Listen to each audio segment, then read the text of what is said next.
conclusions you can draw at this point?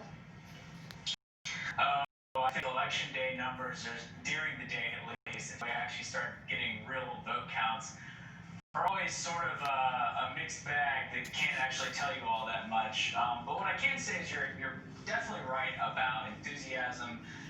For instance, we know that Gallup found in September that 71% of registered voters said they were more enthusiastic to vote in this election than in previous ones, and that was the highest figure Gallup had ever found on this question. I think combine that with 100 million votes, votes that have already been cast, and you can see that we're going to have probably a record turnout. It really is amazing. This record turnout. Je me suis coupé et j'ai beaucoup saigné. To the issues, pandemic, economy, or the candidates. Well, what's the main driver of this interest and this remarkable turnout? I think you have to sort of start and end with President Trump.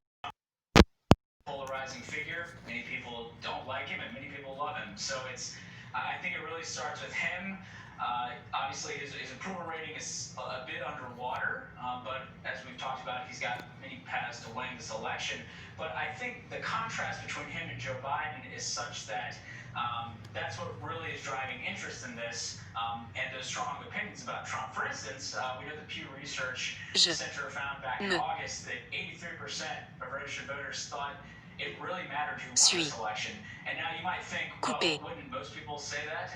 But that was the highest figure they had found since they started asking this in 2000. And by comparison, only about 3 in 4 people said that in 2016. So I think people really care about the outcome, and so that's driving interest and turnout. I feel a lot is riding on this. A lot of people are so we had this record turnout.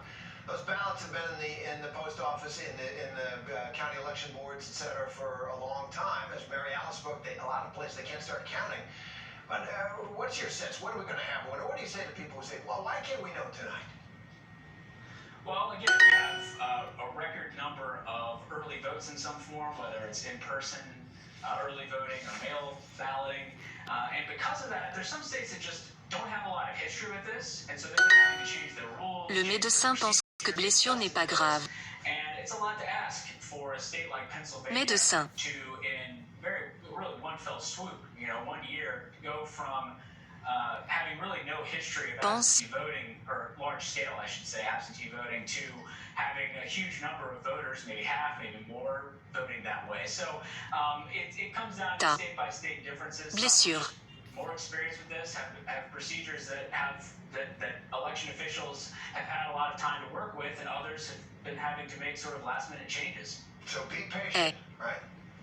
Absolutely. All right, Jeffrey Skelly. Thanks to you for that. When we come back after this break, we're going to be at Black Lives Matter Plaza in Washington, D.C., where many are gathering tonight. Extra security is being installed around the White House.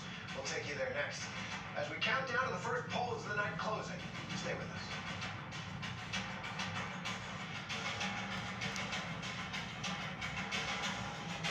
I know what happened, and I'm not guilty.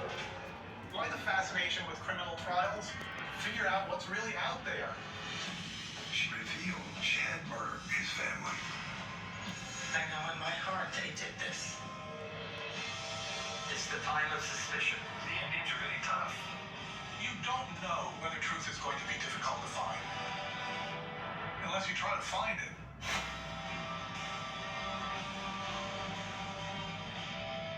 Susan Powell was a young, beautiful mother. She just one night vanished. Where is Susan? July 29th, making sure that if something happens to me, our assets are documented.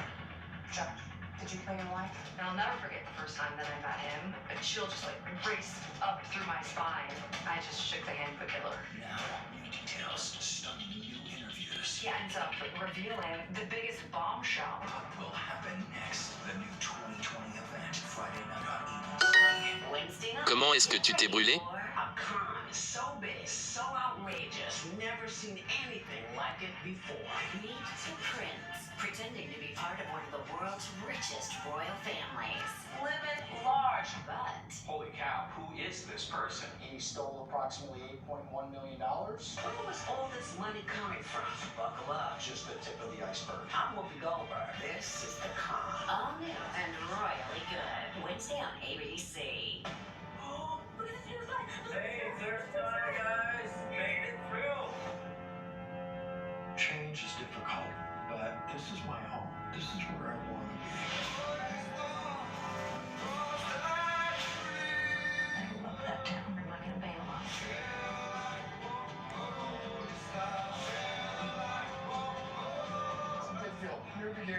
Rebuilding Paradise, network premiere Sunday at 9 on National Geographic. Welcome back. We're now less than 2 hours away from the first polls closing on Election Day 2020. ABC's Devin Dwyer is going to join us now from the noisy Black Lives Matter Plaza in Washington, D.C. Devin, what a scene, what a contrast right across the park with the White House. Take it away. Ces machines sont très dangereuses. Terry, it is a festive scene out here, building by the thousands just in the past hour or so. You can hear the music. A lot of anticipation tonight, Terry. A little bit of anxiety, too, for the violence and obviously the preparations in place here for the... Ces machines sont très dangereuses. But just take a look behind me. This is a sea of Americana. A melting pot, really, of America. Diversity of age, race, faith. We've been talking to folks coming out here tonight, Terry. They will be here for a potentially historic moment, but they're not losing sight of the fact that this could be a very contested election tonight. So we know that some of these demonstrators plan to be here all night long, holding vigil until the results are certified. Come take a look at with me with some of the protections and being put in place around the White House. There are 3 layers of fence here. The White House. Il saigne beaucoup, alors appelle le SAMU. Protecting Donald Trump in there tonight as those results come in. But take a look at this scene. Artists have been out here all day, painting fresh signs. Black Lives Matter. Get rid of Trump. We see Jesus saves. Il saigne beaucoup, alors appelle le SAMU. Devin, it does look, it looks peaceful, it looks happy, it looks festive, as you say. Obviously, that is not a pro-Trump crowd. The First Amendment getting a good workout there. And you know, I've seen in Washington, D.C., and now here in New York, all those stores boarded up. What's your sense about the possibility that merchants seem to fear of trouble on the streets there? It is surreal down here, Terry, and you've been down here to see all of these buildings boarded up for blocks around the White House. Certainly authorities are prepared. We see police keeping a watchful eye on the margins. Pretty low profile so far, but we heard the mayor just today say they will not tolerate violence. A lot of the demonstrators down here say they plan to get out of here once darkness sets in. It's just starting to fall now, so we'll see. But Terry, you hit it there. I have been so impressed today at the peaceful demonstrations, the peaceful voting that's taken place so far today. This election has really gone off without a hitch, despite all the warnings, all the pandemic preparations. This is quite a scene here on this election eve, Terry. You know, Devin, I think you're absolutely right. The news may be that as far as bad news, there's not much at this point. Touch wood. Thanks very much, Devin. Well, every election marks a historic moment for our country, doesn't it? But this one in particular, it's going to mark many firsts in U.S. history. So joining me now to discuss this, ABC News Deputy Political Director Mary Alice Parks is back, along with ABC News contributor Elsie Granderson. Welcome to you both. And Elsie, well, actually, we'll go to Mary Alice first. And let's just focus right now on the Democratic ticket and the place that Kamala Harris has taken on. First time we've got a female vice presidential candidate who's first Ne Black porte pas ça. American and first South Asian American. Plus the 2 oldest presidential candidates we've ever had. But the significance of Kamala Harris, just in general, and then do you think she helped Biden? Look, it's an unbelievably historic moment. We've never had a woman probably this close to being vice president, and women are paying attention. You know, for the last few years, the Republicans have just struggled to keep women on their side of the aisle. The polling is shocking. By about 20% in national polls, Biden and Harris leading the female vote. And I think that when Senator Harris was added to the ticket, she only supercharged that gender gap. We are on track to potentially see the widest gender margin in well over 50 years. And it will just be remarkable to watch if women, suburban women, white suburban women come out in big margins in those key battleground states. Elsie, the thing that struck me watching the election unfold today is how ordinary an election day it seems. Now, obviously, the night is young, but we're so divided in this country in so many ways. Do you think this election has any hope of changing that? Well, it certainly has hope in terms of making the country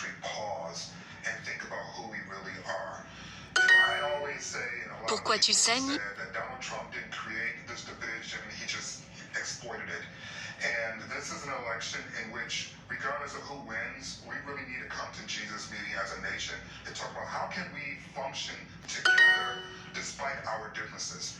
Because even if Donald Trump loses and Joe Biden is the next president of the United States, he still has his followers, he still has his Twitter account, he still is going to be very active. And so the question becomes not what politicians are necessarily going to do to help lead us back together, but what do we do as a nation interpersonally in order to work with one another? Because that's not going to change just because there's been an election.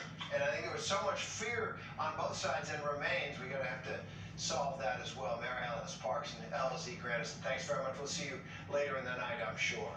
Well, we are going to tell you that up next, a special edition of Turning Point. You can watch Examining Race in America. Keep it here on ABC News Live for continuing coverage of this election day in America. We're going to be streaming with you throughout the day. I'm Terry Moran here in New York. See you next. See you later.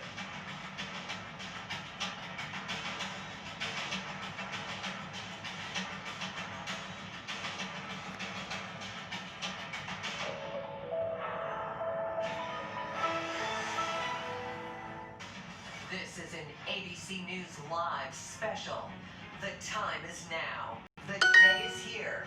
We have done more for the black community than any president with the exception of Abraham Lincoln.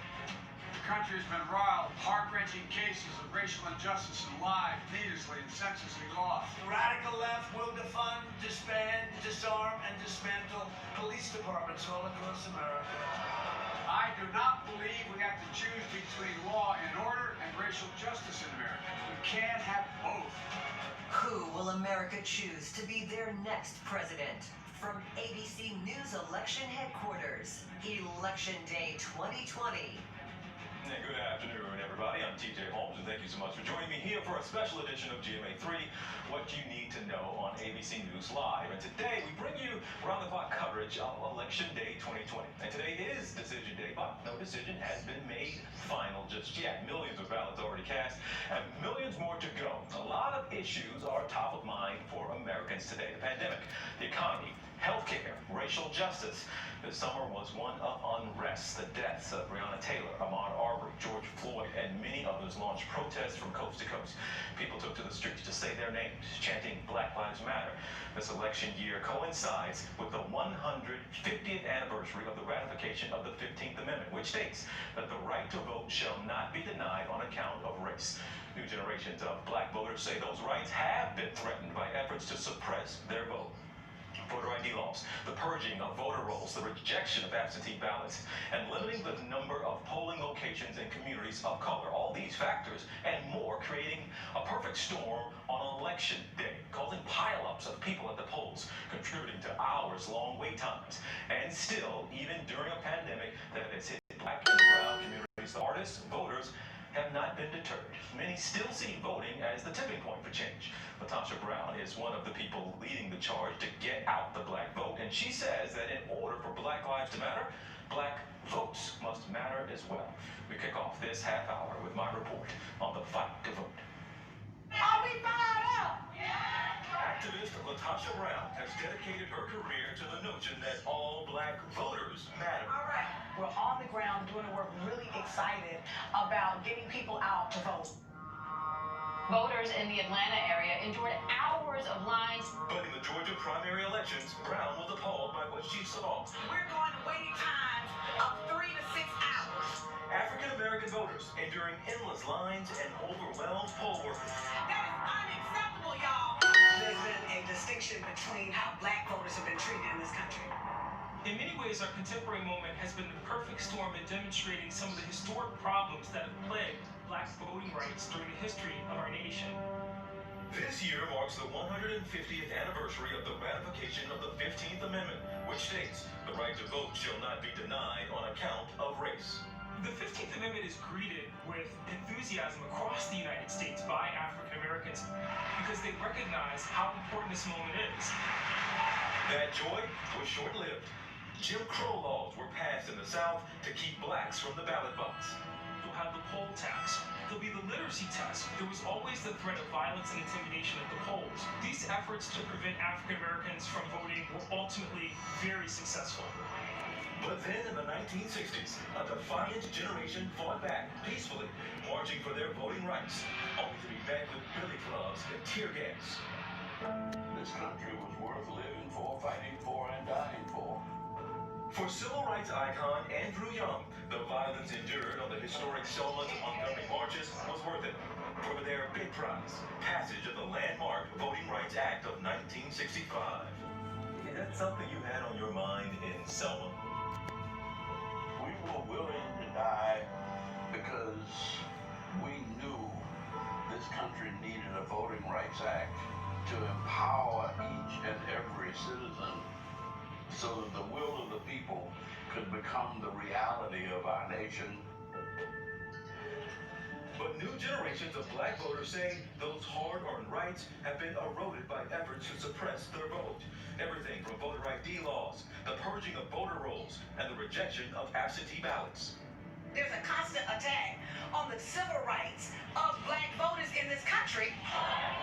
That constant attack, felt on so many fronts, has pushed 2020 to an unprecedented tipping point. Voting, choosing leaders, becoming the highest priority for change. When you speak on the presidential election of 2020, this is more than a vote. Our lives are at stake. NBA star Draymond Green and other athletes have joined LeBron James to form More Than a Vote, a nonprofit dedicated to fighting voter suppression and increasing black voting. It's about using my platform to raise awareness to educate. Le médecin pense que ta blessure n'est pas grave. Voter suppression in the state of Georgia is the absolute worst in the entire country. Lloyd Pierce, coach of the NBA Atlanta Hawks, is also taking his voice from the side. I don't feel as if there's trust in leadership right now. How do you address it? How do you change it? It's through voting.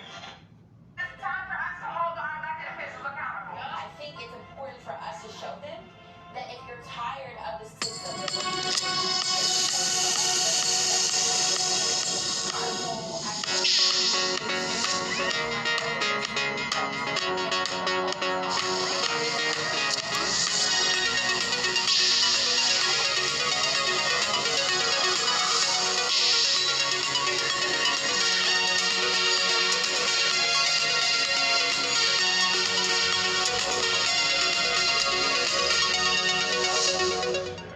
that has to give you some hope. I put my hope in them, and the election is just one phase of it.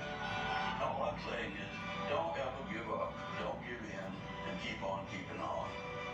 Now, I got a feeling everything's gonna be all right. Ambassador Andrew Young there singing an old gospel song. Got a feeling everything's gonna be all right. Offering some encouragement for some folks there. And sticking with the fight to vote, we once again meet up with Latasha Brown, the founder of Black Voters Matter. She turned up at protests this summer to register a number of first-time black voters. But many of these voters say that both President Trump and former Vice President present a system that continues to oppress them. AC's Rachel Scott with more. They've taken to the streets, chanting the names of Black Lives Lost. A summer of racial unrest now turning into a call to action to vote. We first met 23-year-old Ariana Evans back in May. It was her first time demonstrating. And Ariana has been marching ever since. We want institutional change.